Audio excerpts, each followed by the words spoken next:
September, అక్టోబర్లో జమ్మూ కాశ్మీర్ రాష్ట్ర assembly ఎన్నికలు జరుగుతాయన్న వార్తలు వెలువడుతున్న నేపథ్యంలో ఇటీవల జమ్మూ ప్రాంతంలో చొరబాట్లు ఎక్కువగా జరిగి తీవ్రవాద సంఘటనలు, కాల్పులు జరుగుతున్న వేళ భారత ప్రభుత్వం బోర్డర్ సెక్యూరిటీ ఫోర్స్, పాకిస్తాన్ వెంబడి సరిహద్దులకు రక్షణ కల్పించే భద్రతా దళమైన బోర్డర్ సెక్యూరిటీ ఫోర్స్కు చెందిన ఇద్దరు ఉన్నతాధికారులను ఆకస్మికంగా బదిలీ చేయడం చర్చనీయాంశంగా మారింది. బీఎస్ఎఫ్ అధినేతను, అలానే బీఎస్ఎఫ్ తరపున పాకిస్తాన్ సరిహద్దును పర్యవేక్షిస్తున్న అదనపు డైరెక్టర్ జనరల్ ఎవరైతే ఉన్నారో వాళ్ళిద్దరినీ కూడా భారత ప్రభుత్వం ఆకస్మికంగా బీఎస్ఎఫ్ నుంచి తప్పించి వారి వారి స్వంత కేడర్లకు బదలాయించింది. ఈ ఆకస్మిక బదిలీల వెనక ఇటీవల కాలంలో పాకిస్తాన్ సరిహద్దుల వెంబడి జరుగుతున్న పలు కీలక పరిణామాలే కారణమని రక్షణ రంగ నిపుణులు భావిస్తున్నారు. ముఖ్యంగా జమ్మూ ప్రాంతంలో ఎన్నడూ లేని విధంగా పాకిస్తాన్ సైన్యానికి సంబంధించిన కమాండోలే స్వయంగా భారత్లోకి ప్రవేశించారని వార్తలు వినవస్తున్న నేపథ్యంలో ఆ కంచెను, అంటే ఆ సరిహద్దును నిశితంగా నిరంతరాయంగా గమనించాల్సిన బీఎస్ఎఫ్ వైఫల్యం చెందిందనే విమర్శలు తలెత్తుతున్నాయి.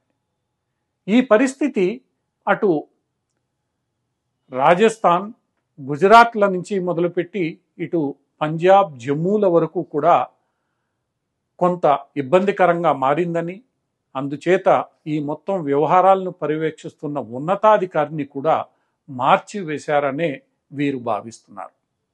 ఏది ఏమైనప్పటికీ ఈ ఆకస్మిక బదిలీల వెనక నరేంద్ర మోడీ ప్రభుత్వం యొక్క వ్యూహం ఏమిటో ఇంకా తెలియాల్సి ఉంది.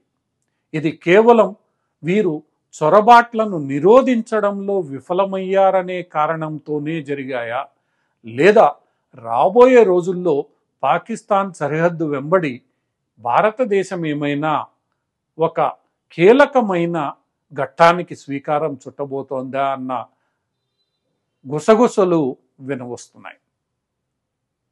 ఏది ఏమైనప్పటికీ పాకిస్తాన్ సరిహద్దులకు సంబంధించి భద్రతా వ్యవస్థను భారత ప్రభుత్వం గట్టిగా సమీక్షించిందనే వార్తలు మనకు తెలియవస్తున్నాయి. ఈ వార్తల నేపథ్యంలో రాబోయే రోజుల్లో పాకిస్తాన్ సరిహద్దుల సంబంధించి బాధ్యతలను పర్యవేక్షిస్తున్న భద్రతా దళాలకు సంబంధించి పూర్తి స్థాయి సమీక్ష కూడా జరిగే అవకాశం ఉంది. గట్టి సమర్థులైన అధికారులను ఈ సరిహద్దు వెంబడి నియమించాలని భారత ప్రభుత్వం భావిస్తున్నట్లు తెలుస్తోంది.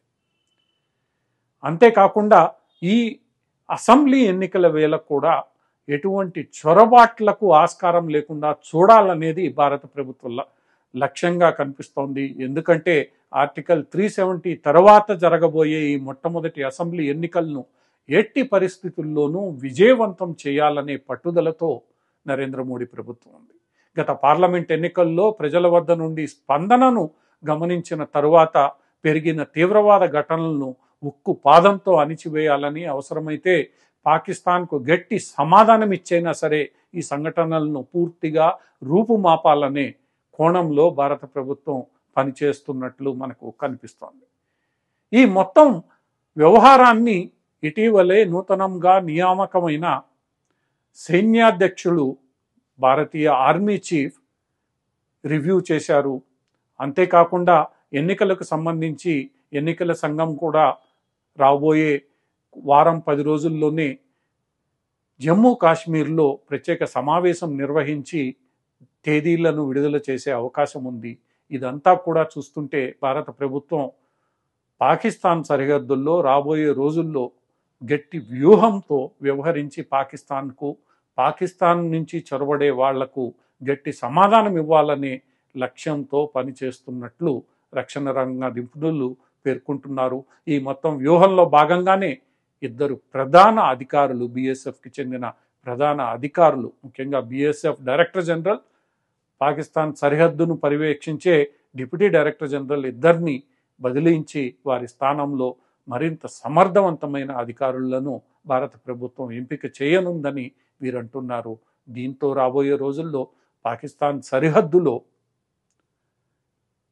భారత్ వైపు నుంచి కొన్ని సంచలనాత్మక నిర్ణయాలు వెలువడే అవకాశము లేకపోతే